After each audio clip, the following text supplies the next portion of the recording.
Previously on Supra Terra Overland.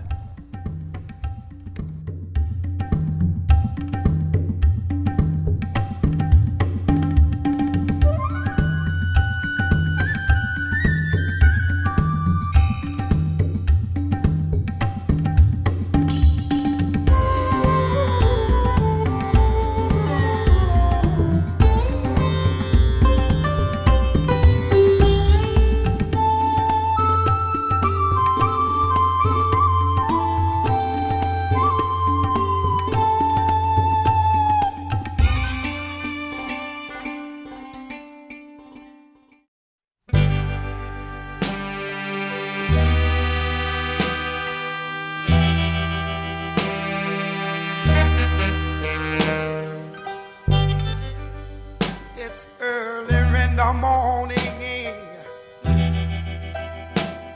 about 2:45. I'm sitting here talking with my baby over cigarettes and coffee. This is a site I had been looking forward to visiting for quite some time.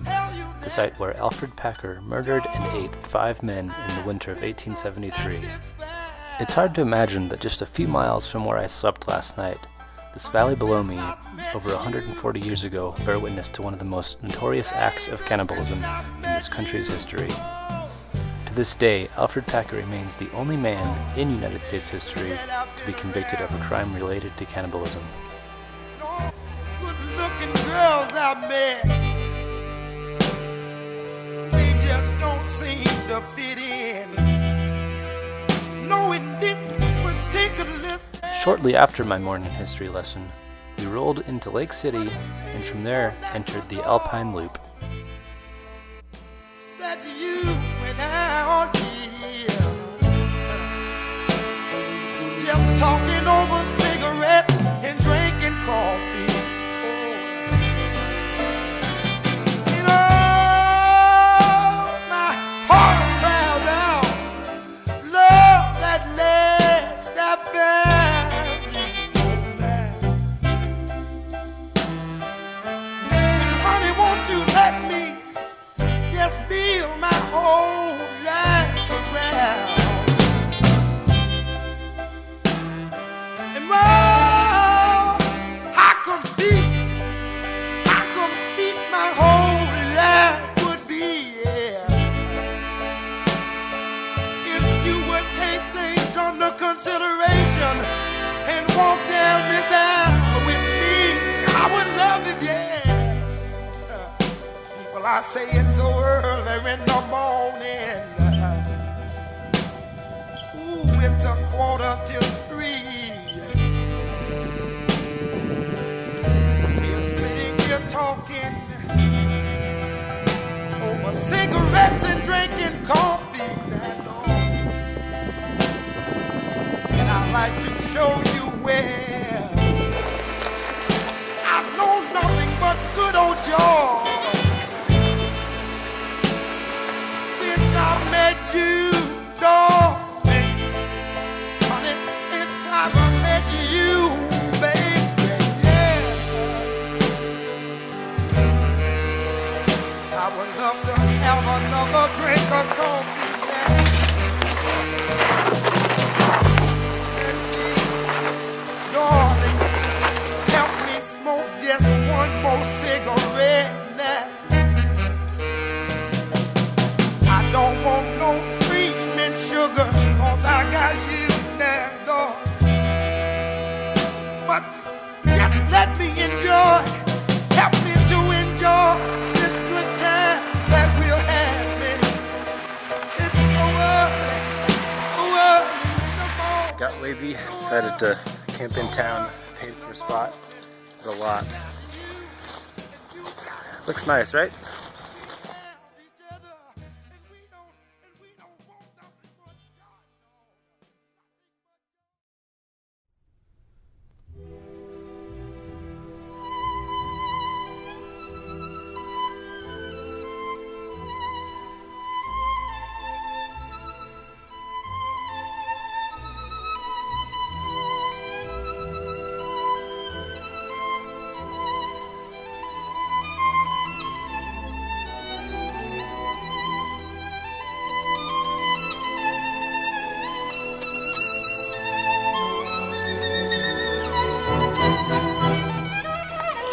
the pass.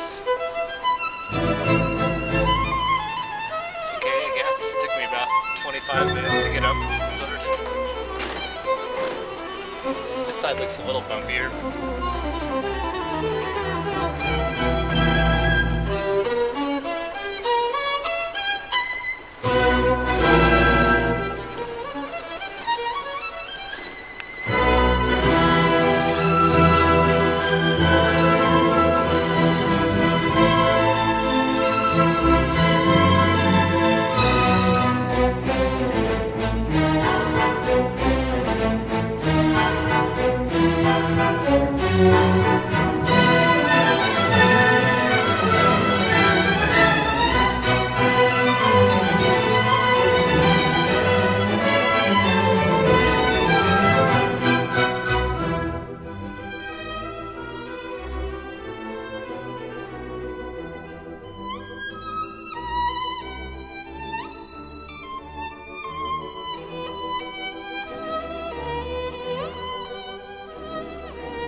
After a brief stop for lunch in Telluride, we began the long, slow journey to the peak of Imogen Pass at 13,114 feet.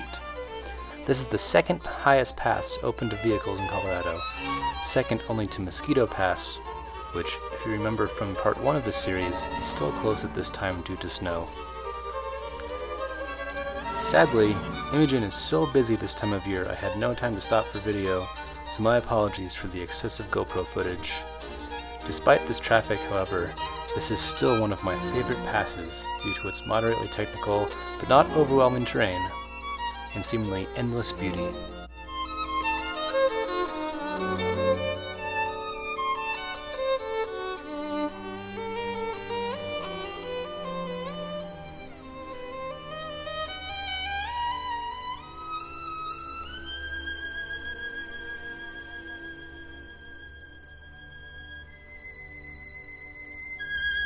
I honestly have no idea of the importance of this waterfall, but the guide vehicle ahead of me stopped for its tour, so I thought I should include it in this video.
This is a perfect example of what happens when you become overconfident and end up overlooking your line across an obstacle.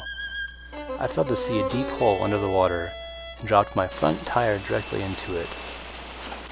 At this point I was so embarrassed I quickly backed out and took a different route, though it wouldn't have been too difficult had I just swallowed my pride and took a second to reassess my line.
After crossing Imogen Pass, I met a few good friends in Ouray for a relaxing soak in the hot springs. We then took the grueling Mineral Creek Trail back into the Alpine Loop, where we would spend the next few days at the beautiful Belle cabin and touring the rest of the Alpine Loop.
Well, that's it for this series. I hope you enjoyed it. If you did, please click the like button and leave a comment below. I always love to hear tips and suggestions for future videos. And don't forget to subscribe!